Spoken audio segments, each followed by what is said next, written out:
రాష్ట్ర ప్రజల తీర్పును శిరసావహిస్తాం. విజయసాయిరెడ్డి రాష్ట్ర వ్యాప్తంగా కూటమికి అనుకూలంగా తీర్పు ఇచ్చారని ఎవరైనా తీర్పును శిరసా వహించాల్సిందే. ఈ ఓటమికి గల కారణాలు మా అధ్యక్షుడితో చర్చించి మా అధ్యక్ష కార్యాచరణ ప్రకటిస్తాం. ఆంధ్ర రాష్ట్ర ప్రజలందరూ కూడా రాష్ట్ర వ్యాప్తంగా కూటమికి అనుకూలంగా తీర్పునివ్వడం జరిగింది. ఎవరైనా కూడా ప్రజాస్వామ్యంలో ప్రజల తీర్పును శిరసావహించాల్సిందే అన్నటువంటి విషయం అందరికీ కూడా తెలిసిందే.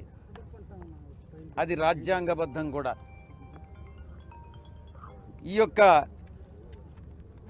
వైఎస్ఆర్సీపీ మేము ఎదుర్కొన్నటువంటి ఈ యొక్క ఓటమికి కారణాలని సమీక్షించుకోవాల్సి ఉంది.